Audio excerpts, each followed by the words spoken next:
خيركم خيركم لأهلي وأنا خيركم لأهلي. وقال النبي صلى الله عليه وسلم رضا الرب في رضا الوالد وسخط الرب في سخط الوالد. صدق الله أو كما قال النبي صلى الله عليه وسلم. اللهم صل على سيدنا محمد وعلى آل سيدنا محمد وبارك وسلم. اللهم صل على سيدنا محمد وعلى آل سيدنا محمد وبارك وسلم. اللهم صل على سيدنا محمد وعلى آل سيدنا محمد وبارك وسلم. محترم بزرگوں اور دوستو، اللہ تبارک و تعالی نے پوری انسانیت کے لیے رہنمائی اور راستہ بتانے کے لیے قرآن مجید کو نازل فرمایا ہے. قرآن مجید کے اندر اللہ تعالیٰ نے اپنے احکامات بھی بیان فرمائے ہیں، قوموں کے تذکرے ہیں، پچھلی امتوں کے واقعات ہیں، پھر ہر انسان کی اللہ تعالیٰ نے الگ طریقے سے رہنمائی فرمائی ہے. بہت سارے پیغمبروں کے اللہ نے واقعات کو قرآن کریم کے اندر ذکر فرمایا ہے. ان واقعات کے ذکر کرنے کا مقصد ہماری زندگی کے اندر بھی ان پیغمبروں کے جیسے حالات ضرور آنے والے ہیں. تو ان واقعات کے ذریعے اللہ ہماری یہ رہنمائی کرنا چاہتے ہیں کہ ان پیغمبروں نے ایسے حالات میں کون سے راستے کو چنا، کون سا طریقہ اختیار کیا، جس پر چلنے کے بعد اللہ نے انہیں اپنا برگزیدہ بنایا، انہیں کامیابی کا راستہ بتایا. یہ اللہ نے قرآن کریم کے اندر ہمیں یہ پیغام دیا. دوسرا پیغام انسانوں کے لیے اللہ نے احکامات والا، کون سی چیز اللہ کو پسند ہے، کون سی چیز اللہ کو پسند نہیں ہے. اللہ کو وہی چیز پسند ہوتی ہے جو ہمارے لیے بہتر ہے، اور ہر وہ چیز اللہ کو ناپسندیدہ ہوتی ہے جو ہمارے لیے بہتر نہیں ہوتی. مطلب یہ ہے کہ اللہ نے ہمیں جن کاموں کے کرنے کا حکم دیا ان میں سے بہت سارے کام ایسے ہیں جن کو ہم کرنا نہیں چاہتے، ہمارا دل پسند نہیں کرتا، ہمارا نفس نہیں چاہتا کہ ہم اللہ کے اس حکم پر چلیں. لیکن اگر ہم تھوڑی دیر کے لیے اللہ کے اس حکم کی طرف ٹھنڈے دل سے سوچیں گے تو وہ حکم اللہ کا جو ہمیں دیا گیا ہے وہ ہمارے لیے بہتر ہے. اور اللہ نے جن چیزوں سے ہمیں روکا ہے، ہمارا دل چاہتا ہے کہ ان کاموں کو کریں، ہمارا نفس بھی یہی چاہتا ہے کہ ہم اللہ کی روکی ہوئی باتوں کو توڑ ڈالیں، آگے بڑھے، اللہ کے احکامات کو توڑ دیں. ہمارا دل یہی چاہتا. لیکن اگر ہم اس کو تھوڑی دیر کے لیے سوچیں گے کہ یہ چیز جو حکم اللہ نے ہمیں جس چیز سے منع کیا ہے، روکا ہے کہ یہ نہیں کرنے کے کام ہے، اگر ہم یہ کریں گے تو ہمارا اس میں نفع ہے یا نقصان ہے. اگر ہم اس پر تھوڑا سا غور کریں گے تو ذہن میں ہمارے یہی بات آتی ہے کہ یہ چیز ہمارے لیے نقصان دہ ہے، اس لیے اللہ نے ہمیں اس چیز سے روکا ہے.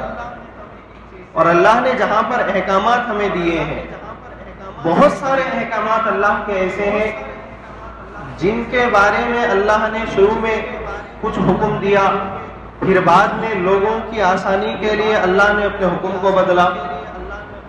جیسا کہ عورت کی عدت کا مسئلہ، اگر ہم عدت کا مسئلہ پہلے دیکھیں گے، شروع اسلام میں اللہ نے بیوہ عورت کی عدت کو جو بیان کیا تھا قرآن کے اندر 2 سال، پھر بعد میں اللہ نے انسانوں کی آسانی کے لیے 4 مہینے 10 دن والی عدت کو اللہ نے بیان فرمایا. اسی طریقے سے اللہ نے سود کے پیسوں کا مسئلہ، ڈائریکٹ اللہ پہلے جو ہے سود نہیں لینے کا حکم نہیں دیے تھے، بلکہ اللہ نے یہ حکم دیا تھا کہ بڑا چڑھا کے حد سے زیادہ سود مت کھانا ہے۔ پھر چند دنوں کے بعد اللہ نے اپنے حکم کو بدل دیا۔ تو قرآن کے اندر بہت سارے اللہ کے احکامات ایسے ہیں جن کے اندر انسانوں کو چھوٹ مل سکتی ہے۔ مثال کے طور پہ نماز ہے، اگر ہم سفر میں ہیں تو نماز میں چھوٹ ہے ہمارے لیے، 4 رکعت جو یہاں پر پڑھنا ہے، سفر میں اللہ نے 4 رکعت کا حکم نہیں دیے، بلکہ ہماری آسانی کے لیے اللہ نے فرمایا کہ تم سفر میں ہیں، 4 رکعت پڑھنے میں دشواری ہو سکتی، اس لیے تم 4 رکعت والی نماز کو 2 رکعت پڑھو۔ اسی طریقے سے رمضان المبارک کے روزے ہیں، سفر میں ہیں ہم، روزے نہیں رکھ سک رہے، رمضان کا روزہ رکھنا ہر مسلمان کے لیے فرض ہے، لیکن جب سفر میں رکھنے کی طاقت نہیں ہے، حالات ویسے نہیں ہیں، تو پھر ان روزوں کے چھوٹنے پر گناہ بھی نہیں ہے۔ جیسا عام آدمی کے لیے رمضان کے روزے کے چھوڑنے کا گناہ ہے، مسافر کے لیے یہ گناہ نہیں ہے۔ تو بہت سارے اللہ نے جو احکامات ہمیں دیے ہیں، فرائض ہیں، واجبات ہیں، ان کے اندر اللہ نے کہیں نہ کہیں ہمارے ساتھ نرمی کا معاملہ فرمایا۔ حج ہے، ہر مسلمان پر فرض نہیں ہے، جس کے پاس اللہ نے استطاعت رکھی، جس کو طاقت دی اللہ نے، اسی پر فرض ہے۔ اگر اللہ چاہتے تو سب مسلمانوں کے اوپر حج فرض کر سکتے تھے، لیکن اللہ نے یہاں پر ہماری آسانی کا خیال فرمایا۔ اس کے ساتھ اگر ہم قرآن کا مطالعہ کریں گے تو دوسری طرف اللہ کے بعض احکامات ایسے ہیں جہاں پر اللہ نے بندوں کو صاف صاف حکم دے دیا کہ اس کے اندر کوئی چھوٹ نہیں ہے۔ ان احکامات کے اندر ایک حکم ہے والدین کی اطاعت، والدین کی فرما برداری۔ قرآن کریم میں اللہ نے فرمایا وَخَزَا رَبُّكَ أَلَّا تَعْبُدُوا، یہ بڑا اہم جملہ ہے۔ اللہ نے قرآن میں والدین کے بارے میں اولاد کو فرما رہے ہیں یہ میرا فیصلہ ہے۔ فیصلہ کس کو بولتے ہیں؟ ایک ہوتا مشورہ، ایک ہوتا حکم، اس کے اوپر والی جو بات رہتی فیصلہ۔ جیسا کہ عدالتوں کے اندر کئی سالوں کی لڑائی کے بعد جج کا ایک فیصلہ آتا ہے، اب وہ فیصلہ حرف آخر ہوتا ہے، اس کی خلاف ورزی کی کسی شکل میں گنجائش نہیں رہتی۔ اسی طریقے سے اللہ نے قرآن میں فرما رہے ہیں کہ یہ میرا فیصلہ ہے۔ اس کا مطلب یہ ہے کہ اس میں تمہارا پھر اللہ کو مشورہ دینے کی یا پھر اپنی مجبوریاں سنانے کی یا پھر اپنی طرف سے کچھ اور کہنے کی ضرورت نہیں ہے۔ جیسا کہ بہت سارے مرتبہ حکومتوں کی طرف سے ایسے فیصلے ہوتے ہیں جس کو نہ چاہتے ہوئے بھی عام انسانوں کو ماننا پڑتا ہے، جیسا کہ نوٹ بندی کا مسئلہ تھا، کتنے لوگ پریشان نہیں ہوئے لیکن خلاف ورزی نہیں کر سکتے تھے۔ کوئی یہ کہہ دے کہ بھائی میں حکومت کی بات نہیں مانوں گا، میں میرے نوٹوں کو نہیں بدلوں گا، تو نہیں چلتا، اس لیے کہ وہ فیصلہ جو ہے وہ ضروری ہے، کرنا پڑتا ہے۔ آپ اس میں اپنا مشورہ بھی نہیں دے سکتے، اس کی مرضی کے خلاف بھی نہیں چل سکتے۔ تو اللہ نے قرآن کے اندر ماں باپ کے بارے میں فیصلہ سنایا ہے، ہمیں حکم نہیں ہے۔ یہ چیز ہمیں سمجھنا چاہیے کہ ہمارا جو ماں باپ کے ساتھ برتاؤ ہے، اللہ نے اس برتاؤ کے بارے میں ہمیں حکم نہیں دیا۔ نماز کا حکم ہے ہمارے لیے، روزے کا حکم ہے، حج کا حکم ہے، قربانی کا حکم ہے، فیصلہ نہیں ہے، لیکن ماں باپ کی جہاں پر اللہ نے بات کی وہاں پر اللہ نے فیصلہ سنایا۔ وَخَزَا رَبُّكَ، کہ یہ میرا فیصلہ ہے، اللہ تعبدوا الا ایاہ، کہ تم اللہ کے ساتھ کسی کی عبادت ہرگز نہیں کر سکتے، اللہ کے علاوہ کسی کی عبادت نہیں کر سکتے، کسی کے سامنے اپنے آپ کو کمزور سمجھ ہی نہیں سکتے۔ الا ایاہ وبالوالدین احسانا، مگر ماں باپ کے ساتھ حسن سلوک کا اللہ نے فیصلہ فرمایا۔ ماں باپ کے ساتھ حسن سلوک کا مطلب کیا ہے؟ ہم سب کو معلوم ہے، ہم ایک مسلمان ہیں، ہمارے اوپر ماں باپ کی خدمت فرض ہے، اور ہم اس فرض کے بارے میں اللہ کو اپنی پریشانیاں نہیں سنا سکتے، اپنی ضرورتیں نہیں بتا سکتے، اپنی کمزوریاں نہیں بتا سکتے، اس لیے کہ یہ اللہ کی طرف سے طے شدہ حکم ہے کہ ماں باپ کی خدمت کسی بھی حال میں کرنا ہے۔ اللہ نے فرمایا جب وہ اما یبلغن عندک الکبر، کہ جب ماں باپ بڑھاپے کی عمر میں چلے جائے، بڑھاپا سب کو معلوم ہے کہ جب انسان بوڑھا ہوتا ہے، جسم کے اعضاء کمزور ہو جاتے ہیں، تو اس کو سب سے زیادہ خدمت کی ضرورت ہوتی ہے، کسی کے سہارے کی ضرورت ہوتی ہے۔ بعض وقت انسان بیماریوں کا شکار ہو کر بڑھاپے میں ذہنی طور پہ پریشان ہو جاتا ہے، چھڑچھڑاپن مزاج میں آ جاتا ہے، تو اللہ اس کے بارے میں فرما رہے ہیں اما یبلغن عندک الکبر، کہ جب وہ بڑھاپے کی عمر کو پہنچ جائے، چاہے وہ ماں باپ دونوں ہو یا دونوں میں سے ایک ہو، فلا تقل لہما اف، ایسے وقت میں کہ جب تمہاری ماں، تمہارا باپ بیماریوں میں پڑا ہوا ہے، اس کا دماغ خراب ہے، چڑچڑاپن اس کے پاس ہے، اور وہ بار بار کسی چیز کے بارے میں تمہیں ستا رہا ہے، ڈانٹ رہا ہے، ٹارچر کر رہا ہے، تو اللہ نے فرمایا فلا تقل لہما اف، کہ تم اف تک نہیں کہہ سکتے۔ یہ اف کا مطلب یہ ہے، عربی زبان کے اندر بیزارگی کا سب سے چھوٹا لفظ ہے۔ ہماری زبان میں، اردو زبان میں بیزارگی کا جو لفظ ہے، اگر ہم ہمارے علاقے کے حساب سے اگر بیزار ہونے کا ہمارا جو طریقہ ہے، ایسا ہم بیزار ہوتے، تو یہی چیز اللہ قرآن میں فرما رہے ہیں اف، یہ تم کب نہیں کہہ سکتے؟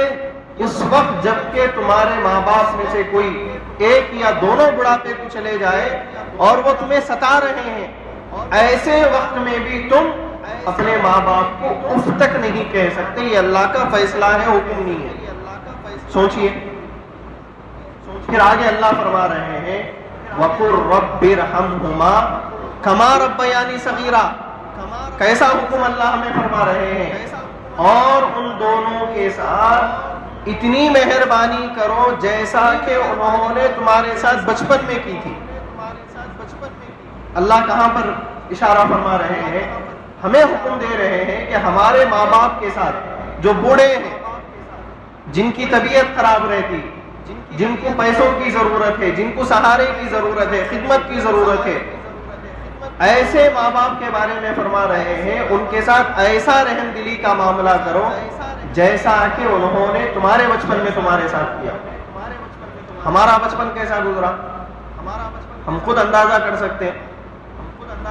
اگر ہماری ماں ہمیں دودھ نہیں پلاتی تو کیا کوئی ہماری ماں کو پوچھنے والا تھا؟ اگر ہماری ماں ہماری بیماری کا علاج نہیں کراتی تو ہمارے ماں باپ کو کوئی پوچھنے والا نہیں تھا۔ ہم ایسے دور سے گزرے کہ 9 مہینے ہماری ماں نے ہمارے لیے بہت بڑا بوجھ۔ ہم خود جب ہماری بیویاں حمل کی حالت میں ہوتی ہے تو ہمیں کتنا درد ہوتا ہے، کتنی تکلیف ہوتی ہے اپنی بیوی کے درد کو دیکھ کر۔ تھوڑا اپنے آپ کو سوچنا ہے کیا ضرورت تھی ہماری ماں کو 9 مہینے پیٹ میں یہ رکھ کر تکلیف برداشت کرنے کی؟ چاہتی تو ہماری ماں ہمیں نہیں بھی رکھ سکتی تھی، کوئی رکھنے کا حکم بھی نہیں دیا، اس کے باوجود 9 مہینے ہماری ماں مسلسل تکلیف، کوئی عام تکلیف نہیں ہے۔ آپ حضرات کو معلوم ہے کہ راتوں میں عورت کی نیندیں حرام ہو جاتی ہیں، کھانا نہیں کھایا جاتا، کوئی چیز جو ہے 9 مہینے درد کے ساتھ، کرب کے ساتھ۔ پھر جب ہم پیدا ہو رہے تھے دنیا کے اندر، ہماری ماں نے ہمارے لیے موت کو گلے لگا کر پھر دنیا میں واپس آیا۔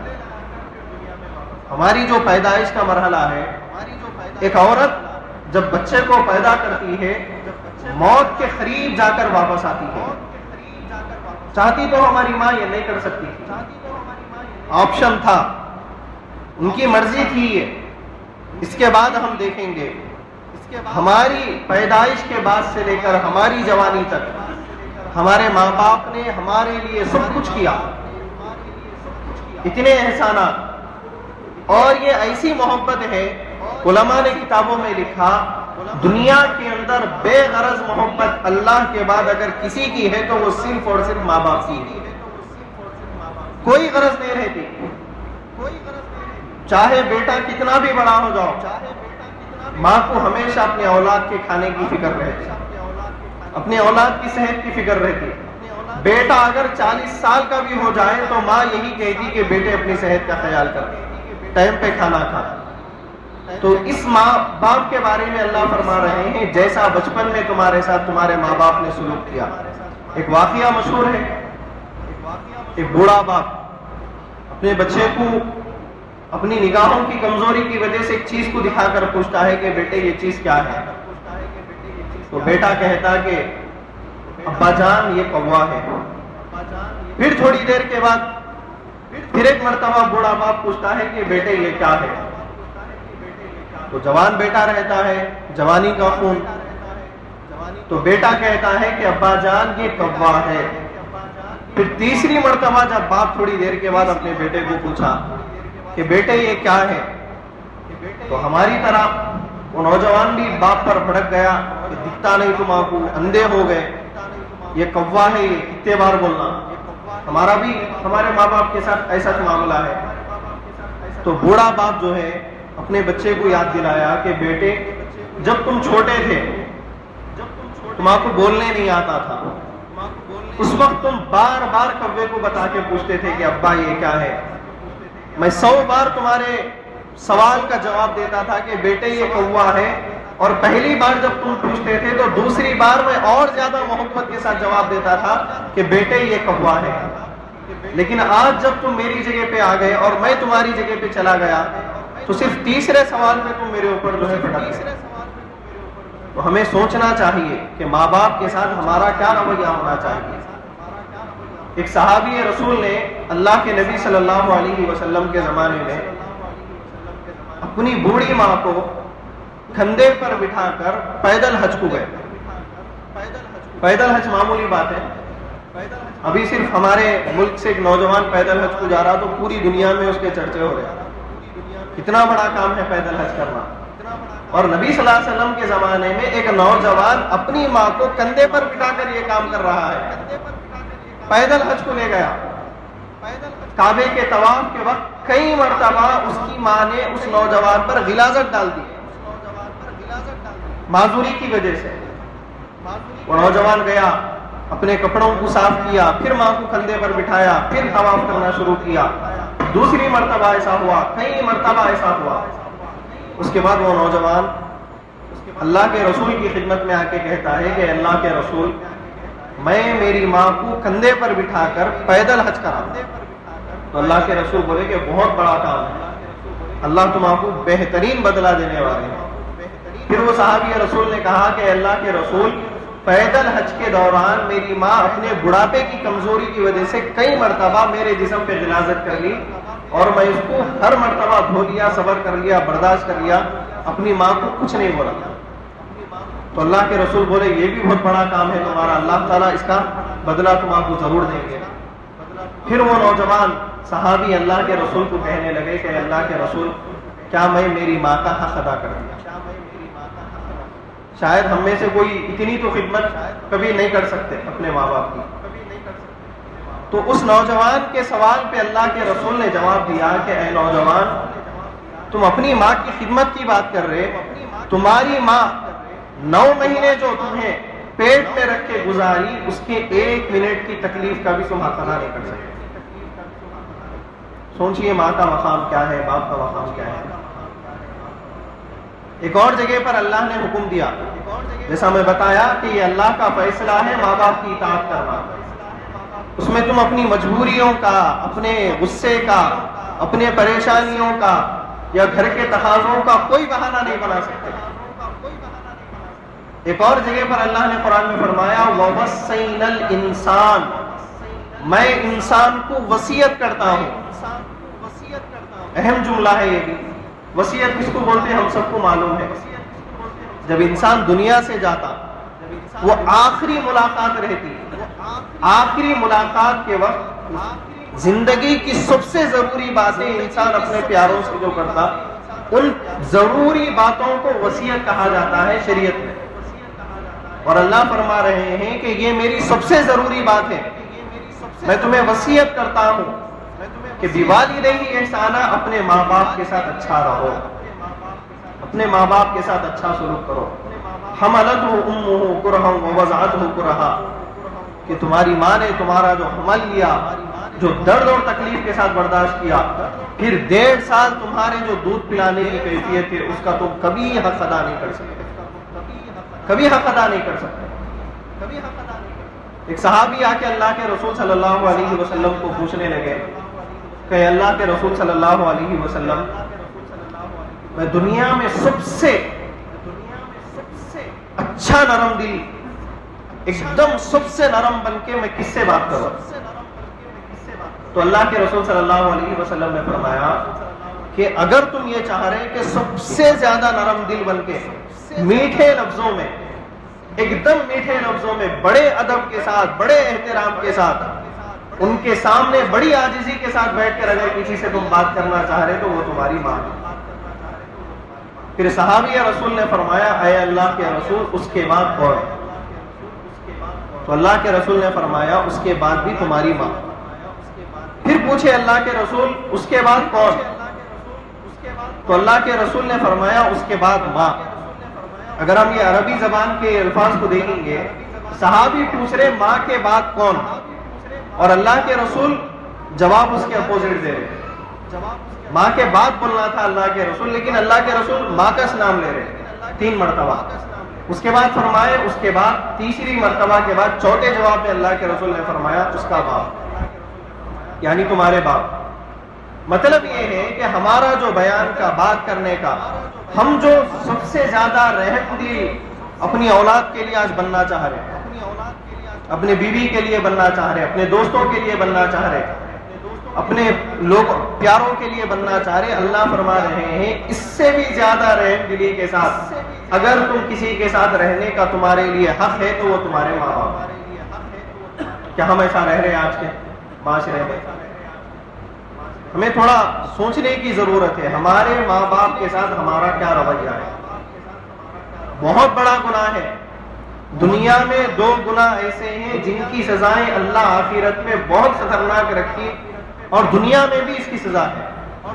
ایک ہے زنا، دوسرا ماں باپ کی نافرمانی۔ کوئی بھی ماں یا کوئی بھی ماں اگر اولاد نافرمان ہو جائے، اور اللہ اگر باپ کو دوسری زندگی دے کے بولے کہ تمہاری اولاد جو تمہارے کو تکلیف دی اس کا بدلہ لے لو، تو ہم کیا بدلہ لے سکتے ہیں؟ زیادہ سے زیادہ نافرمان اولاد کے لیے باپ اپنی جائیداد کا حصہ ختم کر دیتا، یا پھر زیادہ سے زیادہ اگر کوئی حد سے زیادہ سخت دل والا باپ ہے تو اپنی اولاد کو قتل کر سکتا، اس سے زیادہ ہم بدلہ نہیں لے سکتے۔ لیکن ماں باپ کی نافرمانی کا جو عذاب اللہ نے ہمارے لیے طے کیا ہے وہ جہنم کی آگ ہے، ہمیشہ جلنے والی آگ ہے، وہ 1-2 دن کی آگ نہیں ہے۔ ماں باپ کی نافرمانی کی جو سزا اللہ ہمیں طے کی ہے وہ جہنم کی ہمیشہ کی آگ ہے۔ تو سوچئے اگر ہم ایسی حالت میں دنیا میں جی رہے کہ ہمارے ماں باپ ہم سے ڈر رہے ہیں، ہمارے غصے سے ڈر رہے ہیں، قیامت کی علامتوں کی ایک علامت یہ ہے کہ ماں باپ اپنی اولاد سے ڈرنے لگیں گے۔ اگر اولادوں سے ماں باپ ڈرنے لگیں گے تو ایسی اولادوں کا جینا بہت مشکل ہے۔ دنیا میں بھی اللہ ان کو در در کی ٹھوکریں کھلائیں گے، اور آخرت میں اللہ ان کی سخت پکڑ کرنے والے ہیں۔ لیکن اگر آج کی ان باتوں سے اگر ہم اپنے دلوں کو ٹٹول کے دیکھیں گے، اپنے گھروں کا معائنہ کریں گے، ہمارے ہر گھر کا حال یہ ہے کہ ہمارے غصے سے ہمارے ماں باپ ڈر رہے ہیں۔ ذرا ہم آپ کو اچھا پڑھنے آ گیا ہم ماں باپ کو جاہل سمجھتے ہیں، ذرا پیسہ ہمارے پاس آ گیا تو ہم ماں باپ کو جو ہے کمزور سمجھتے ہیں۔ غور کرنے کی ضرورت ہے کیسے دور میں ہم جی رہے۔ ایک صحابی رسول کا واقعہ ہے، حضرت علقمہ کا، بڑا اہم واقعہ ہے یہ، اس کو آپ اپنی زندگیوں سے جوڑ کے دیکھیے۔ واقعہ جو بیان ہو رہا پیغمبر کے صحابی کا، صحابی وہ ہے جنہوں نے نبی کو اپنی آنکھوں سے دیکھ کر، مصیبتوں کو برداشت کر کے، تکلیفوں کو برداشت کر کے، آزمائشوں کو برداشت کر کے، پوری دنیا سے دشمنی مول لے کر اسلام قبول کرنے والی ہستی کو صحابی کہا جاتا۔ ایسے ایسے امتحانات اسلام قبول کرنے کے بعد ماں باپ کو چھوڑنا پڑا، رشتہ داروں کو چھوڑنا پڑا، کاروبار چھوڑنا پڑا، سب کچھ چھوڑ کے اسلام میں آنا پڑا، اتنی بڑی قربانی دی ہے۔ اس کے بعد اللہ نے فرمایا رضی اللہ عنہم ورضوان، کہ یہ صحابہ وہ ہیں جن سے میں خوش ہوں اور یہ مجھ سے خوش ہیں۔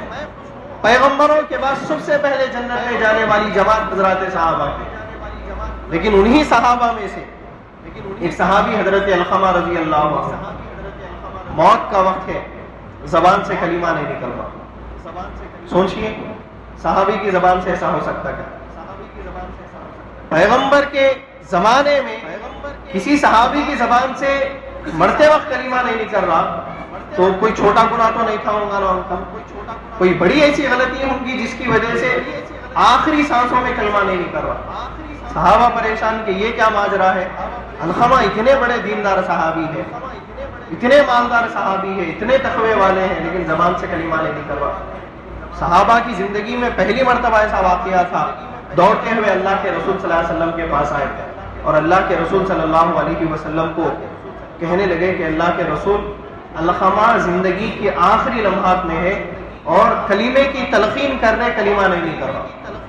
اللہ کے رسول بھی پریشان کہ انسان دیکھنے کے حساب سے عام طور پہ عبادتوں میں بعض وقت بہت بڑا دیندار نظر آتا، تو اللہ کے رسول پریشان، اللہ کے رسول بھی گئے، اللہ کے رسول کلمے کی تلقین کر رہے، زبان سے کلمہ نہیں کر رہا۔ اللہ کے رسول محسوس کر لیے، پھر صحابہ کو کہنے لگے کہ ان کے ماں باپ زندہ ہے کیا؟ صحابہ بولے نہیں اللہ کے رسول، باپ تو نہیں ہے لیکن ماں ہے، انہوں دوسرے علاقے میں رہتے ہیں۔ اللہ کے رسول بلانے لگائے اور پوچھے کہ تمہارا بیٹا تمہارے ساتھ کیسا سلوک کرتا؟ تو علقمہ کی ماں نے کہا کہ اللہ کے رسول، میرا بیٹا بہت بڑا دیندار ہے، بڑا عاشق رسول ہے، فرائض کی پابندی کرتا، سب ہے اس کے اندر، لیکن جب بیوی اور میری بات آتی تو بیوی کی بات کو مان لیتا، میری بات کو چھوڑ دیتا، اس کی وجہ سے میرا دل اس سے ناراض ہے۔ تو اللہ کے رسول بولے کہ تمہارے بیٹے کو تم معاف کرنا چاہتے کیا؟ ان کی ماں نے کہا کہ نہیں، میں اس کو معاف نہیں کر سکتی، ایک بار نہیں ہوا، کئی مرتبہ میرا بیٹا میرے دل کو توڑا۔ تو اللہ کے رسول ماں کے سامنے حکم دیے کہ بلال لکڑیوں کو لاؤ، آنچ لگاؤ، علقمہ کو زندہ جلاؤ۔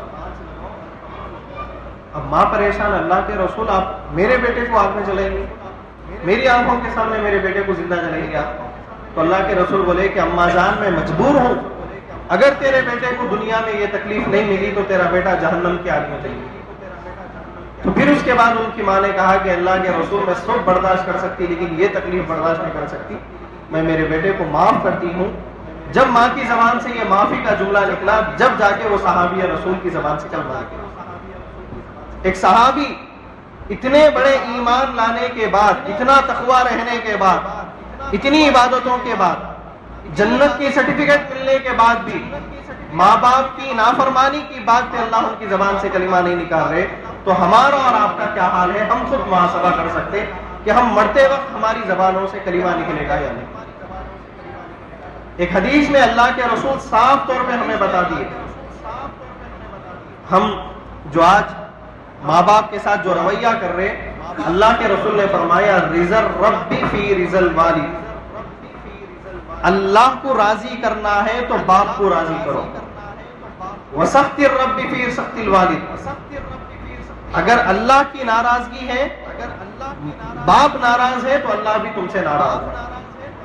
اللہ کیا فرما رہے، کتنی بڑی بات ہے اللہ کے رسول کی، تمہارا باپ تمہارے سے خوش ہے تو اس سے اللہ بھی خوش ہے، تمہارا باپ اگر تمہارے اس رویے سے خوش نہیں ہے تو تمہارا اللہ بھی اس سے خوش نہیں ہے۔ اس سے بڑی بات کیا ہو سکتی؟ ہمیں سوچنے کی ضرورت ہے۔ ہم یہی چاہتے دنیا کے اندر اللہ ہمارے سے خوش ہونا، اللہ ہمارے سے راضی رہنا۔ اگر اللہ ہمارے سے ناراض ہو گئے تو ہماری دنیا بھی برباد ہوتی ہے، آخرت بھی برباد ہوتی ہے ہماری۔ یہ ہمارا ایمان ہے، یقین ہے۔ لیکن اللہ یہی بات فرما رہے ہیں، اگر تمہارے ابا تمہارے سے ناراض ہے تو پھر اللہ بھی تمہارے سے راضی ہو ہی نہیں سکتے۔ ویسے اللہ کے رسول نے فرمایا الجنت تحت اقدام الامہات، جس جنت کو تم تلاش کرنے کے لیے دنیا میں آئے، دنیا میں تم اس لیے جی رہے کہ مرنے کے بعد تمہیں جنت میں جانا ہے، تو وہ جنت اللہ نے تمہاری ماں کے پیروں کے نیچے رکھا۔ تو سوچئے، ہم کتنے بھی پیسے والے بن جائے، کتنے بھی ہٹے کٹے نوجوان بن جائے، ہم کتنے بھی پڑھے لکھے بن جائے، ہم کتنے بھی صلاحیت مند بن جائے، ہم کتنے بھی بڑے بن جائے، لیکن ہمارے ماں باپ سے ہم بڑے ہرگز نہیں ہو سکتے۔ ہماری اولاد کتنی بھی پیاری ہو سکتی ہمارے لیے، لیکن ہماری اولاد ہمارے ماں باپ سے بڑھ کے ہرگز نہیں ہو سکتی۔ ہمارے رشتہ دار ہمیں ہمارے ماں باپ سے بڑھ کے نہیں ہو سکتے۔ آج بہت سارے معاملات ہم دیکھ رہے ہیں مسلم نوجوانوں میں، مسلم معاشروں میں، شادی ہونے کے بعد نوجوان جو ہے اپنی بیوی بچوں کو لے کے الگ ہو جاتا ہے۔ ماں کے دل کے اوپر کیا گزرتی، وہ ماں جب 9 مہینے سے لے کے اتنا بڑا کری آپ کو، وہ باپ اپنی جوانی پوری آپ کے لیے، آپ کی ترقی کے لیے قربان کر دیا۔ ایسے ماں باپ کو چھوڑ کر چند دنوں کے مزے کے لیے، چند خواہشات کے لیے، چند محبتوں کی خاطر ہم اپنی ماں باپ کی محبتوں کو ٹکرا رہے ہیں، تو یہ ایسا عذاب ہے کہ جیسا کہ میں